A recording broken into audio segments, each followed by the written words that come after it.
दुनिया में बहुत बंदर हनुमान का दावा करता है, तो सब बंदर हनुमाने नहीं हो जाता है। बात सुनिए, तेजस्वी प्रसाद यादव ने कल कहा कि जन सरोकार से जो जुड़े हुए प्रश्न होंगे तमाम विपक्ष उसको उठाएगी।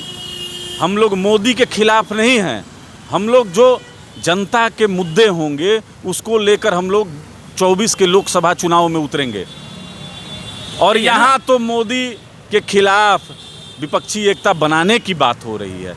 सबके पर्सनल इशू हैं और वो इशू किसी भी हालत में सॉल्व होने वाले नहीं दिखाई दे रहे हैं। जब लोकसभा में अध्यक्ष जी के सामने 6 सांसदों ने नेतृत्व बदलने का प्रस्ताव दिया तो चिराग पासवान नेता थे सदन में, उनको हटा के आदरणीय पशुपति कुमार पारस जी को 5 सांसदों ने बना दिया।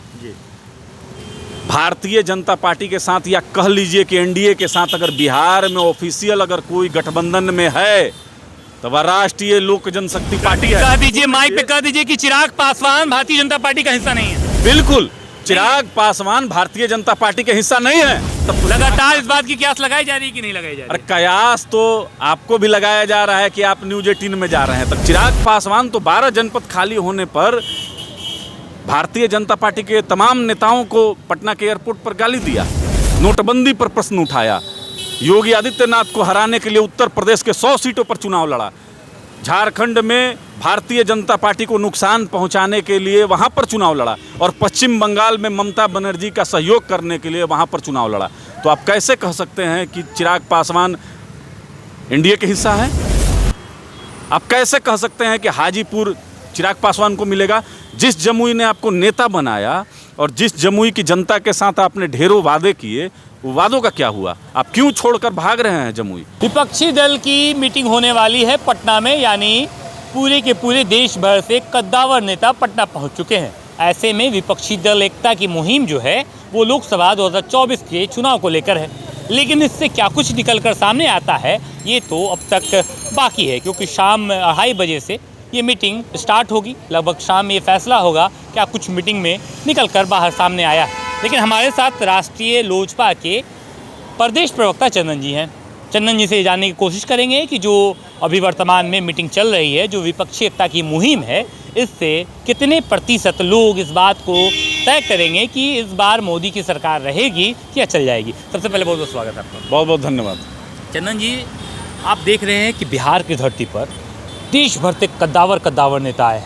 विपक्षी एकता दल की मीटिंग हो रही है। इस मुहिम में इस बात की भी गवाही दी जा रही है कि लोकसभा 2024 का जो चुनाव होने वाला है इसमें मोदी जी हर हाल में हार जाएंगे। क्या कहना है आपका? देखिए, बड़ा तकलीफ होता है कि बिहार की राजधानी पटना को पिकनिक स्पॉट बना दिया गया है। कहाँ से विपक्षी एकता होगी? हाँ, चाय नाश्ते पर जरूर आपने बुलाया है, रात में ही बुला लिया अधिकांश को, खास करके जो गैर कांग्रेस दल के हैं, और रात में ही आप बैठक किए होंगे, कांग्रेस के खिलाफ आप रणनीति बनाए होंगे। भारतीय जनता पार्टी के खिलाफ कहाँ रणनीति आपकी लग रही है? अरे आपके दिल्ली के मुख्यमंत्री अरविंद केजरीवाल अध्यादेश की बात कर रहे हैं और आज सुबह कांग्रेस पार्टी के राष्ट्रीय अध्यक्ष खड़गे जी ने स्पष्ट कर दिया। कौन सा अध्यादेश? अध्यादेश की बात तो पार्लियामेंट में होती है, ऑल पार्टी मीटिंग होगी, उसमें तय होगा कौन सा विषय हम लोग को उठाना है, कौन सा विषय छोड़ देना है। तो सिरे से खारिज कर दिया अरविंद केजरीवाल की जो पहली मांग थी। तो कहाँ से मनमुटाव तो स्पष्ट दिख रहा है। कांग्रेस पार्टी चाहती है कि कर्नाटका के बाद राहुल गांधी के नेतृत्व में विपक्षी एकता हो। अब आदरणीय नीतीश कुमार जी चाहते हैं कि किसी भी तरीके से दाएं बाएं करके हम प्रधानमंत्री के दावेदार बन जाएं, लेकिन संभव है 45 विधायक लेके आप प्रधानमंत्री हो जाइएगा? ये सब संभव नहीं है। मुगालते में विपक्ष ना रहे और कहीं कोई एकता होने वाली नहीं है। ये आपको भी पता है कि जब विपक्ष में अलग अलग, देखिए ममता बनर्जी पश्चिम बंगाल में विधानसभा चुनाव में जब हेमंत सोरेन जी गए थे चुनाव लड़ने के लिए तो बाहरी बनाम भीतरी का नारा लगा। तो वो पसंद जब नहीं कर रही हैं कि बंगाल में कोई दूसरी पार्टी आके चुनाव लड़े, तो क्या ये संभव है कि कांग्रेस और वाम दल पश्चिम बंगाल में चुनाव नहीं लड़ेंगे? क्या दिल्ली में केजरीवाल जी के सामने कांग्रेस नहीं होगी? क्या बिहार में ये चंदन जी, ये तो मीटिंग में तय होगा ना, लेकिन मीटिंग से पहले इस मीटिंग को कर देना, तमाम विपक्षी एकताओं को एक साथ एक बेंच पर एक साथ चाय नाश्ते पर बुला देना, ये तो अहम बात है ना।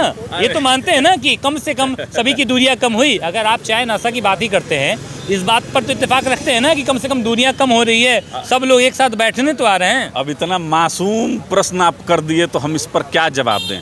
शायद आपको याद नहीं है कि पश्चिम बंगाल में ममता बनर्जी ने एक बहुत बड़ी रैली की और उस रैली के मंच पर देश के तमाम विपक्ष के नेता मौजूद थे, उसमें तेजस्वी प्रसाद यादव भी थे। किसी भी बड़े कार्यक्रम में या शादी विवाह में ये सारे नेता झुकते हैं। तो विपक्ष जब गोलबंद होता है, एजेंडा एक होता है, तो यहाँ तो एजेंडा है। अब सुन लीजिए तेजस्वी प्रसाद यादव ने कल कहा कि जन सरोकार से जो जुड़े हुए प्रश्न होंगे तमाम विपक्ष उसको उठाएगी। हम लोग मोदी के खिलाफ नहीं हैं, हम लोग जो जनता के मुद्दे होंगे उसको लेकर हम लोग 24 के लोकसभा चुनाव में उतरेंगे। और यहाँ तो मोदी के खिलाफ विपक्षी एकता बनाने की बात हो रही है। सबके पर्सनल इशू हैं और वो इशू किसी भी हालत में सॉल्व होने वाले नहीं दिखाई दे रहे हैं। देखिए, पर्सनल इशू तो सबके साथ होता है। आपकी पार्टी राष्ट्रीय लोजपा और लोजपा रामविलास में भी तो बहुत इत्तेफाक है। लगातार मोदी जी और अमित शाह भी इस बात की कहीं ना कहीं इत्तेफाकन बात करते नजर आते हैं कि इन दोनों के बीच जो दूरियां हैं वो कम हो जाए। हो तो नहीं रही है। कम से कम नीतीश कुमार और तेजस्वी यादव ने एक साथ बुलाकर बिहार में ये बात तो साबित कर दी ना कि हम किसी को भी एक साथ बुला सकते हैं, चाय नाश्ते पर ही कम से कम बैठा सकते हैं। देखिए, बहुत दिन से राजनीतिक गतिविधि से आप दूर रहे हैं, अपडेट नहीं हैं। जब लोकसभा में अध्यक्ष जी के सामने 6 सांसदों ने नेतृत्व बदलने का प्रस्ताव दिया तो चिराग पासवान नेता थे सदन में, उनको हटा के आदरणीय पशुपति कुमार पारस जी को 5 सांसदों ने बना दिया। भारतीय जनता पार्टी के साथ या कह लीजिए कि एनडीए के साथ अगर बिहार में ऑफिशियल अगर कोई गठबंधन में है तो वह राष्ट्रीय लोक जनशक्ति पार्टी है। कह दीजिए, माइक पे कह दीजिए कि चिराग पासवान भारतीय जनता पार्टी का हिस्सा नहीं है। बिल्कुल, चिराग पासवान भारतीय जनता पार्टी के हिस्सा नहीं है, आगे भी नहीं है। देखिए, अब आगे कौन, हाजीपुर से चिराग पासवान लड़ेंगे, उसी सीट से जहां से पारस जी जीतते हैं। अब आपको अगर टिकट बांटना है तब तो लगातार इस बात की कयास लगाई जा रही है कि नहीं लगाई जा रही? अरे कयास तो आपको भी लगाया जा रहा है कि आप न्यूज 18 में जा रहे हैं, तो कयास नहीं। देखिए चंदन जी, देखिए बात यह है कि बात यह है, बात कीजिए, कयास पे बात मत कीजिए, फैक्ट पे बात कीजिए। राष्ट्रीय लोक जनशक्ति पार्टी भारतीय जनता पार्टी के साथ गठबंधन में है।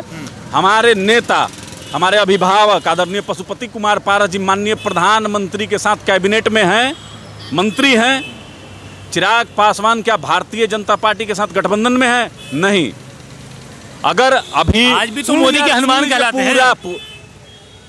दुनिया में बहुत बंदर हनुमान का दावा करता है, तो सब बंदर हनुमाने नहीं हो जाता है। बात सुनिए, यहाँ अभी जीतन राम मांझी जी ऑफिशियल घोषणा किए कि हम एनडीए के गठबंधन में आ गए हैं। उपेंद्र कुशवाहा जी ने स्पष्ट कहा है, भविष्य में देखा जाएगा कि मुकेश सहनी जी आते हैं कि नहीं आते हैं, अभी वो कुछ उनका फाइनल नहीं हुआ है। उनका भी हमको लगता है कि आने वाले समय में होना चाहिए। गठबंधन में अगर कोई आता है और माननीय प्रधानमंत्री जी का नेतृत्व स्वीकार करता है तो एनडीए उसकी स्वागत करेगी। भारतीय जनता पार्टी के साथ अभी ऑफिशियल रूप से राष्ट्रीय लोक जनशक्ति पार्टी गठबंधन में है। चिराग पासवान तो 12 जनपद खाली होने पर भारतीय जनता पार्टी के तमाम नेताओं को पटना के एयरपोर्ट पर गाली दिया, नोटबंदी पर प्रश्न उठाया, योगी आदित्यनाथ को हराने के लिए उत्तर प्रदेश के 100 सीटों पर चुनाव लड़ा, झारखंड में भारतीय जनता पार्टी को नुकसान पहुंचाने के लिए वहां पर चुनाव लड़ा और पश्चिम बंगाल में ममता बनर्जी का सहयोग करने के लिए वहां पर चुनाव लड़ा। तो आप कैसे कह सकते हैं कि चिराग पासवान एनडीए के हिस्सा हैं? आप कैसे कह सकते हैं कि हाजीपुर चिराग पासवान को मिलेगा? जिस जमुई ने आपको नेता बनाया और जिस जमुई की जनता के साथ आपने ढेरों वादे किए, वो वादों का क्या हुआ? आप क्यों छोड़कर भाग रहे हैं जमुई? आपको बताना चाहिए, एक श्वेत पत्र लाना चाहिए आपको और जमुई की जनता के सामने रखना चाहिए कि हमने ये काम किया है। देखिए, हाजीपुर से सांसद पशुपति कुमार पारस जी हैं और स्वर्गीय रामविलास पासवान जी अपने जीवित रहते में उनको सांसद वहाँ से बनाए थे। और स्पष्ट हमारे नेता पशुपति कुमार पारस जी का कहना है कि मैं जब तक जीवित रहूँगा हाजीपुर की सेवा करता रहूँगा और जब तक राजनीति में रहूँगा माननीय प्रधानमंत्री के नेतृत्व में रहूँगा। तो बात ही खत्म।